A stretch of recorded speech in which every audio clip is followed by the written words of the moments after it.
अभिवंदन। आदरणीय समणी जी, उपस्थित भाई तथा बहनों, आज हम कल्याण मंदिर स्तोत्र के अंतर्गत 19वें श्लोक की चर्चा करेंगे। कल्याण मंदिर 19th श्लोक, प्रोनाउंसिएशन एंड मीनिंग। सबसे पहले हम श्लोक का उच्चारण करेंगे। धर्मोपदेश समये संविधानुभावा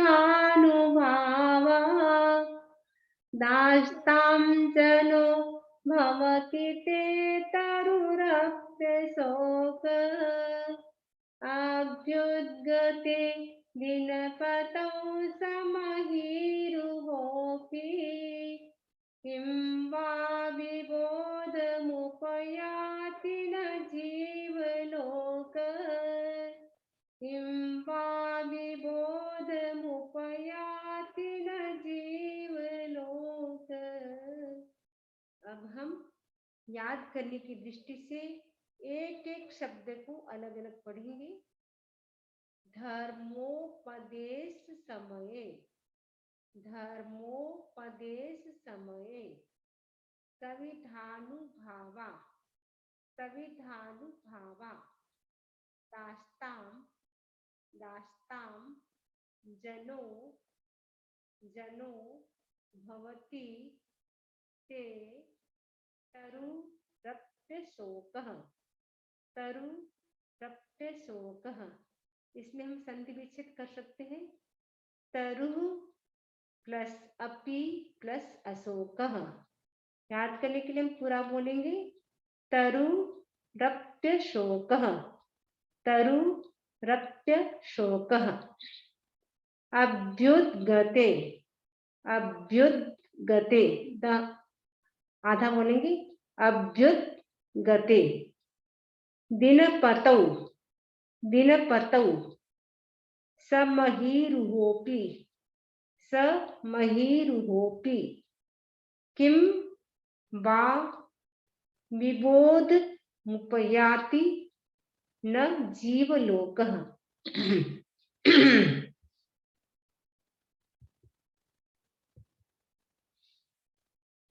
आराध्य देव के चरणों में वंदन। आदरणीय समणी जी, आज हम कल्याण मंदिर स्तोत्र के अंतर्गत 19वें श्लोक की चर्चा करेंगे। कल्याण मंदिर 19th श्लोक, प्रोनाउंसिएशन एंड मीनिंग। सबसे पहले हम श्लोक का उच्चारण करेंगे। धर्मोपदेश समये संविधानुभावा दास्तां जनो भवति ते तरुरप्यशोक अभ्युद्गते दिनपतौ समहीरुहोऽपि किं वा विबोधमुपयाति न जीवलोक किं वा विबोधमुपयाति न जीवलोक। अब हम याद करने की दृष्टि से धीरे धीरे एक एक शब्द का उच्चारण करेंगे। धर्मोपदेश समये, धर्मोपदेश समये, संविधानु, संविधानुभावा दास्तां, दास्तां जनो, जनो भवति, भवति ते तरुरप्यशोकः, तरुरप्यशोकः। संधि विच्छेद करेंगे तब हो जाएगा तरु प्लस अपि प्लस अशोकः। याद करने के लिए हम पूरा बोलेंगे। तरुरप्यशोकः, तरुरप्यशोकः। अभ्युद्गते, अभ्युद्गते दिनपतौ, दिनपतौ समहीरुहोऽपि, समहीरुहोऽपि किं वा विबोध, विबोध मुपयाति मुपयाति न जीवलोकः न जीवलोकः। अब हम वापस धीरे धीरे पूरे श्लोक का उच्चारण करेंगे। धर्मोपदेश समये सविधानुभावा दास्तां जनो भवति ते तरुरप्यशोक अभ्युद्गते दिनपतौ समहीरुहोऽपि किं वा विबोध मुपयाति न जीवलोक किं वा विबोध मुपयाति न जीवलोक।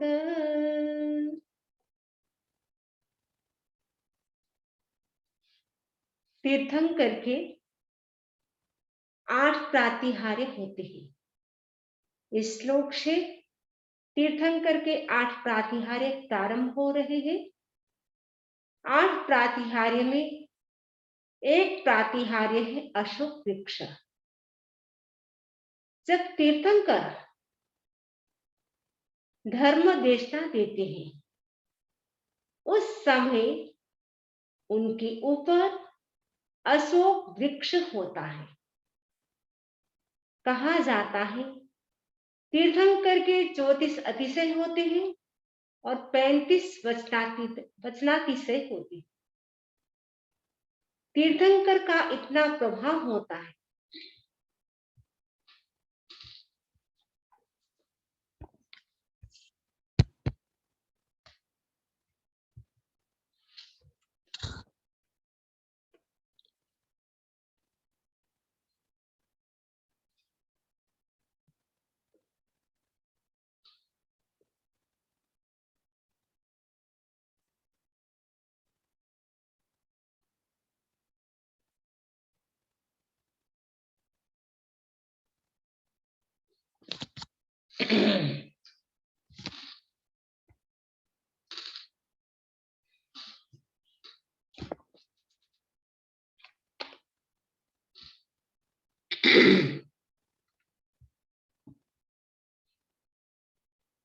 आराध्य देव के चरणों में वंदन। आदरणीय समणी जी, आज हम कल्याण मंदिर स्तोत्र के अंतर्गत 19वें श्लोक की चर्चा करेंगे।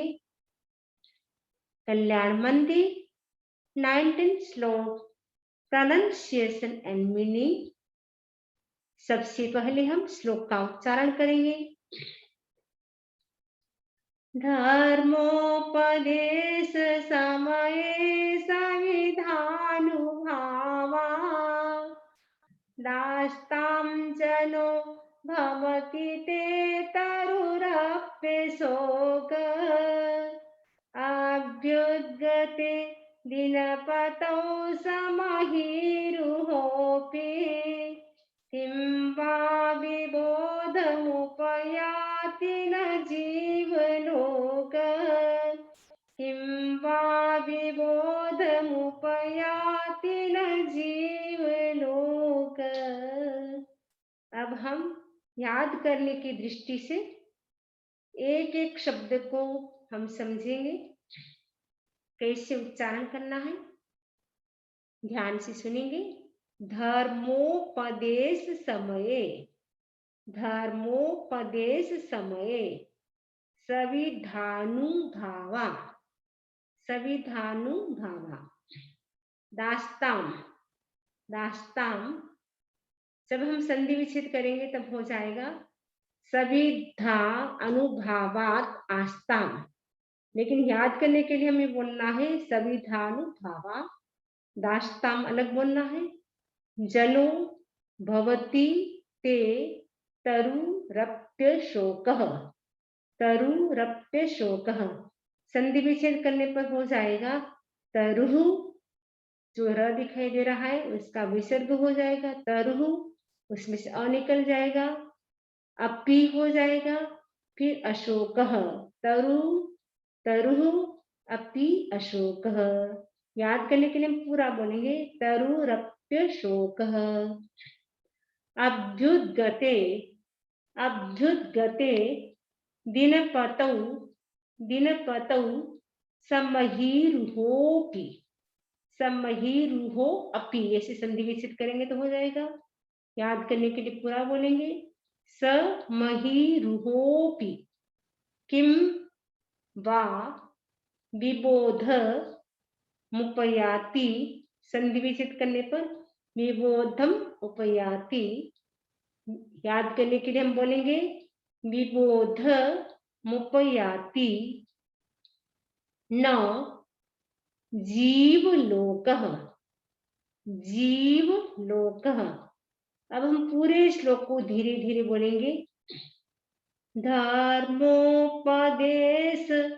समये सविधानुभावा दास्तां जनो भवति ते तरुरप्यशोक अभ्युद्गते दिनपतौ समहीरुहोऽपि किं वा विबोध मुपयाति न जीवलोक किं वा विबोध मुपयाति न जीवलोक। प्रस्तुत श्लोक में तीर्थंकर के प्रातिहार्य प्रारंभ हो रहे हैं। जैन धर्म में तीर्थंकर के 8 प्रातिहार्य माने गए। उनमें एक प्रातिहार्य है अशोक वृक्ष। इस श्लोक में अशोक वृक्ष का वर्णन आया है। अशोक वृक्ष के बारे में बताया है। अशोक वृक्ष के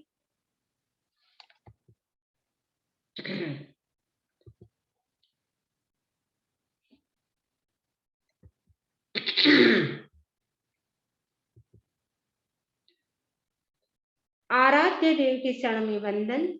आदरणीय समणी जी, आज हम कल्याण मंदिर स्तोत्र के अंतर्गत 19वें श्लोक की चर्चा करेंगे।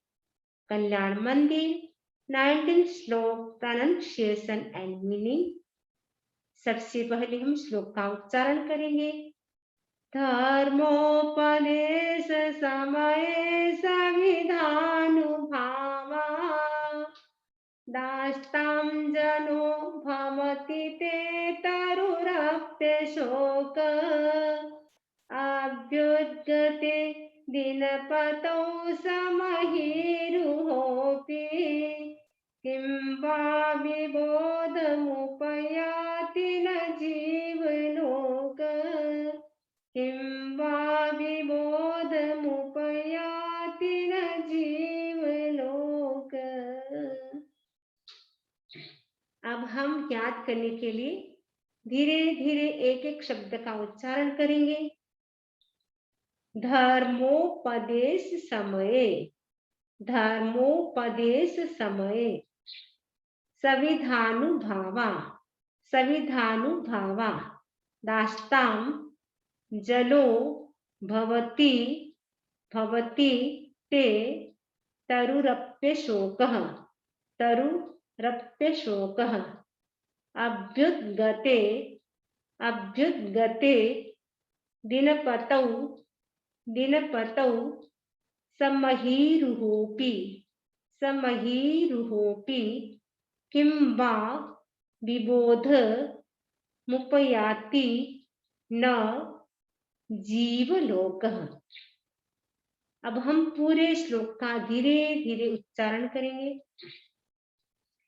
धर्मोपदेश समये सविधानुभावा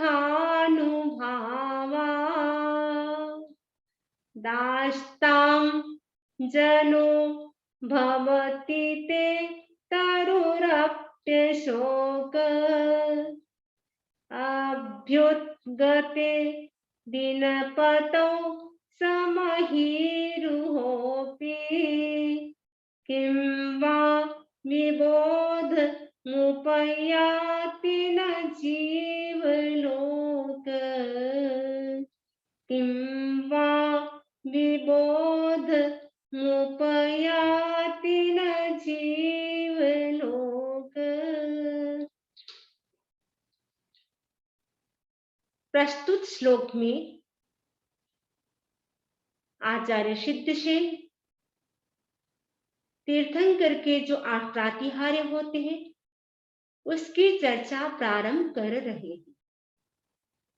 कहा जाता है जब तीर्थंकर भगवान उपदेश देते हैं, धर्म देशना देते हैं, उस समय उनके ऊपर अशोक वृक्ष होता है। अर्थात जब तीर्थंकर धर्म देशना देते हैं उस समय अशोक वृक्ष के नीचे बैठ करके देते हैं। ये देवता द्वारा बनाया हुआ होता है अशोक वृक्ष, क्योंकि जहां जहां तीर्थंकर भगवान विहार करते हैं और जब वो प्रवचन करते हैं उस समय देवता अशोक वृक्ष की रचना कर देते हैं। तीर्थंकर के 34 अतिशय होते हैं और 35 वचनातिशय होते हैं। तीर्थंकर का इतना प्रभाव होता है, कहा जाता है जहां तीर्थंकर विराजते हैं 12 योजन तक किसी भी प्रकार का रोग नहीं होता है, कोई महामारी नहीं होती है, सभी प्राणी सुख का, शांति का अनुभव करते हैं। तीर्थंकर का विशेष प्रभाव होता है, उनकी वाणी का भी प्रभाव होता है, 12 योजन तक उनकी वाणी भी सुनाई देती है। तीर्थंकर का इतना अतिशय होता है, उनके सानिध्य में बाय बर्थ जो परस्पर में वेर है उनका वेर भी समाप्त हो जाता है, जो दुश्मनी होती है वो भी समाप्त हो जाती है। जैसे डोगी और जो केट होते हैं बाय बर्थ वेर होता है, लेकिन तीर्थंकर के समवसरण में केट और डोगी पास में बैठ करके तीर्थंकर का उपदेश सुनते हैं।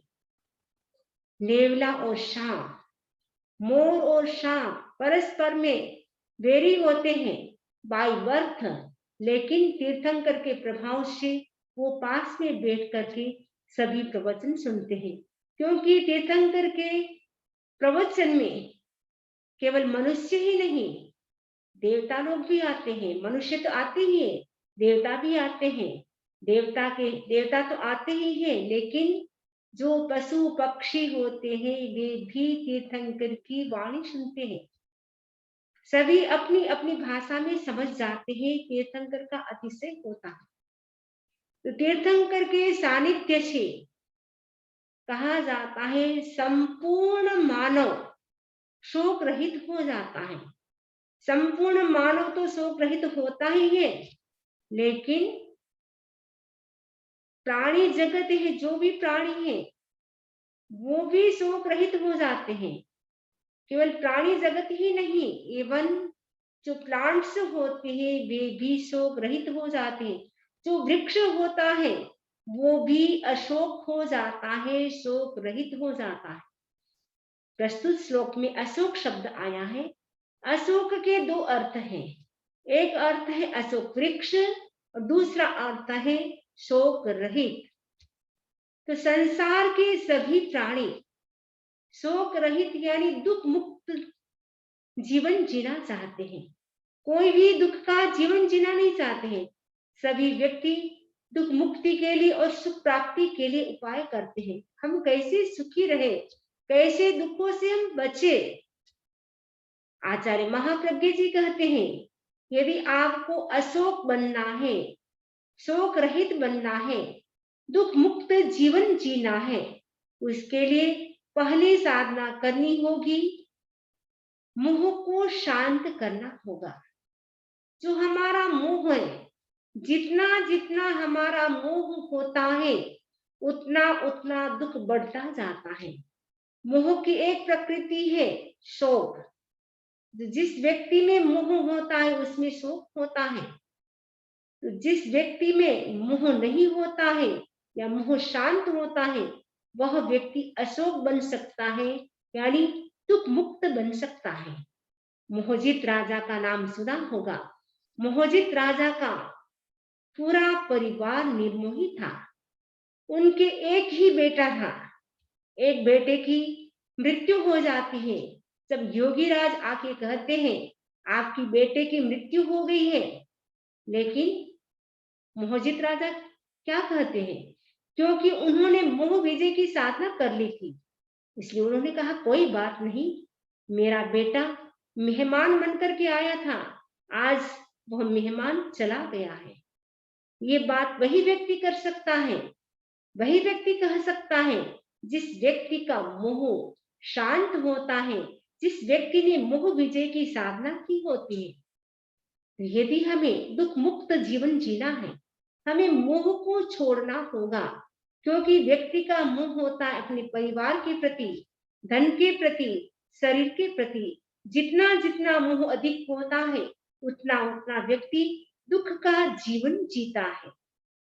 यदि हमें दुख मुक्ति का जीवन जीना है, उसके लिए आचार्य महाप्रज्ञ जी कहते हैं, एकत्व की अनुपेक्षा करनी होगी।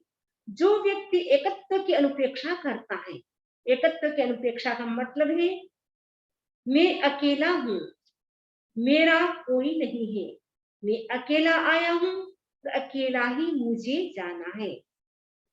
व्यवहार की दृष्टि से हम कहते हैं ये मेरा परिवार है, ये मेरा बंगला है, ये मेरी ऑफिस है, ये मेरी कार है, ये मेरी ड्रेसेस है। व्यवहार में सब कुछ है, लेकिन निश्चय नय की दृष्टि से अगर हम चिंतन करें, हम अकेले हैं। जीव अकेला आता है तो अकेला ही इस संसार से चला जाता है, साथ में कुछ भी नहीं जाता है। अरबों खरबों की कितनी ही संपत्ति हो, सब कुछ यही रह जाती है।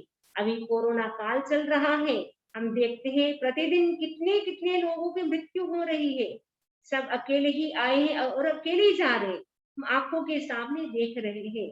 फिर भी हम एकत्व की अनुपेक्षा नहीं करते। हम सोचते कि ये मेरा परिवार है, ये मेरा धन है, मेरा बंगला है, मेरी कार है, लेकिन वास्तव में निश्चय में देखें तो ये हमारा कुछ भी नहीं है, केवल हमारी आत्मा ही है। आत्मा ही एक शाश्वत है, जो पास्ट में थी, प्रेजेंट में है और फ्यूचर में भी रहेगी। ये जो शरीर है वो केवल इस जन्म तक है।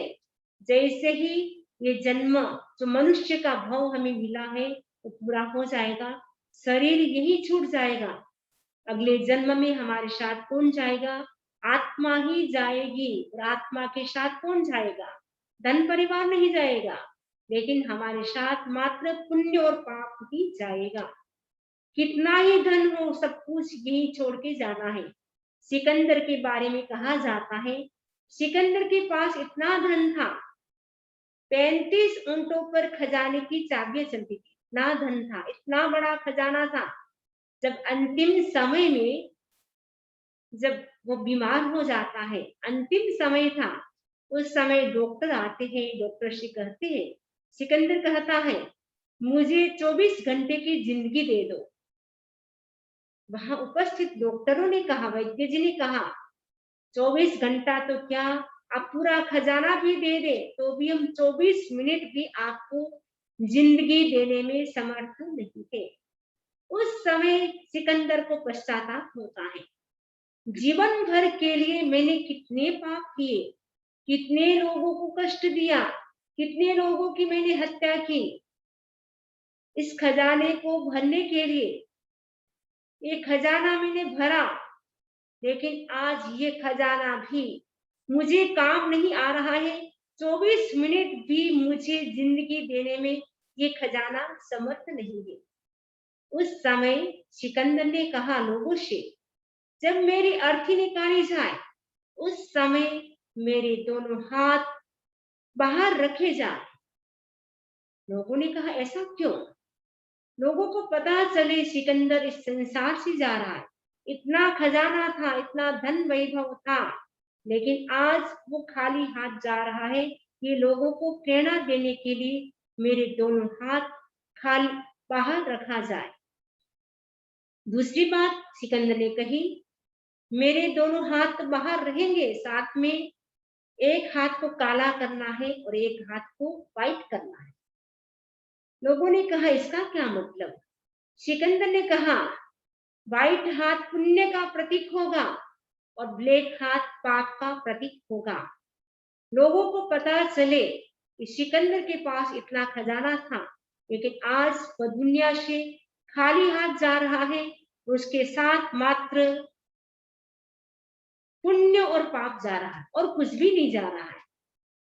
यदि हमें दुख मुक्ति का जीवन जीना है, पीसफुल जीवन जीना है, हैप्पी जीवन जीना है, एकत्व की अनुप्रेक्षा, एगो में सासवो अप्पा नाड़ दंसन संजुओ शेषा में बाहिरा भावा तब्बे संजोग लक्षणा।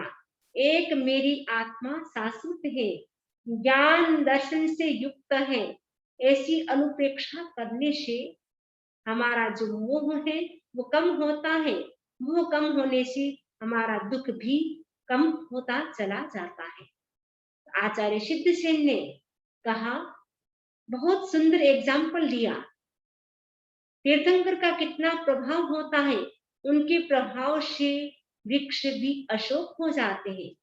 कहा जाता है जैसे सनराइज होता है उस समय संपूर्ण जीव लोग जागृत हो जाता है, प्राणी जगत जागृत हो जाता है।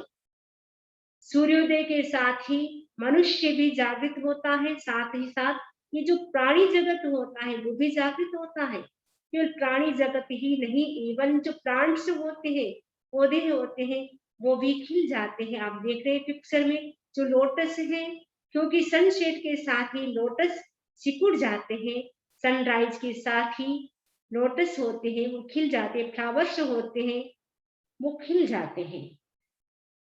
जैसे ही सनराइज होता है प्राणी जगत तो जागृत होता ही है, लेकिन प्लांट्स होते हैं, फ्लावर्स होते हैं, वो भी विकसित हो जाते हैं, खिल जाते हैं।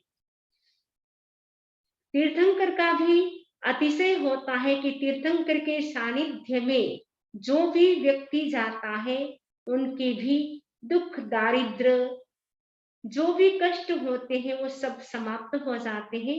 व्यक्ति अशोक बन जाता है, यानी पीस बन जाता है, शांति का सुख का अनुभव करता है।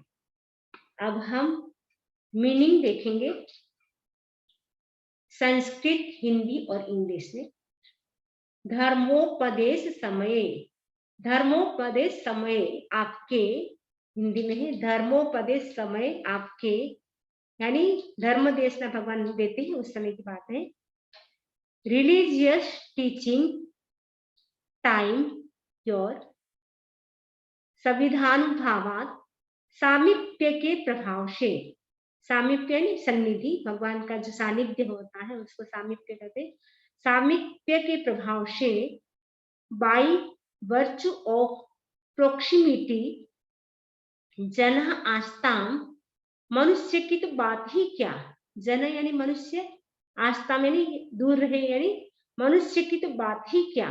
व्हाट अबाउट मेन तरु वृक्ष ट्री अपि भी ठु अशोको अशोक अशोक भवती, भवती मिस हो जाता है, इट हैपन्स व अथवा और, किम क्या वॉट दिनपतौ सूर्य के संस अभ्युदगते, अभ्युदगते का मतलब है उदित होने पर, यानी सनराइज होने पर, ऑन राइज सम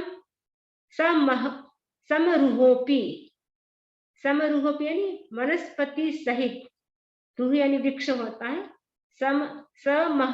समरूहोपी, समरूहोपी का मतलब है वनस्पति सहित, विद वेजिटेशन, जीवलोक, जीवलोक यानी संपूर्ण लोक के प्राणी, संपूर्ण लोक के प्राणी यानी मनुष्य भी आ जाते हैं, देवता भी आ जाते हैं, साथ में दो इंद्र, एक इंद्री, दो इंद्री, तीन इंद्री, चार इंद्री, पांच इंद्री, सभी लोग आ जाते हैं इसमें, संपूर्ण लोक के प्राणी। Creatures of the whole world, किम क्या वॉट विबोधम जागृत अवस्था को, टू अवेकन स्टेट, न उपयाति प्राप्त नहीं होता, नॉट रिसीव्ड। अब हम हिंदी, गुजराती और इंग्लिश में जो हमने मीनिंग समझा उसी का भावार्थ यह दिया गया है। हे प्रभु, जिस समय आप धर्मोपदेश करते हैं उस समय आपके सत्संग के प्रभाव से वृक्ष भी अशोक हो जाता है। तब फिर मानव समाज के शोक रहित होने में तो आश्चर्य ही क्या। जैसे सूर्य उदय होता है तब केवल मानव समाज ही नहीं अपितु कमल आदि समस्त जीवलोक भी प्रबुद्ध हो जाता है। ये प्रतिहार्य पहला है अशोक वृक्ष नाम का। गुजराती में अब, हे प्रभु, जे वक्ते आप धर्मोपदेश करो છો તે વખતે આપના સત્સંગના પ્રભાવથી વૃક્ષ પણ અશોક બની જાય છે, તો પછી માનવ સમાજના શોક રહિત બનવામાં તો આશ્ચર્ય જ ક્યાં છે। જ્યારે સૂર્યનો ઉદય થાય છે ત્યારે ફક્ત માનવ સમાજ ही नहीं परंतु कमल आदि समस्त जीवलोक पण प्रबुद्ध થઈ જાય છે।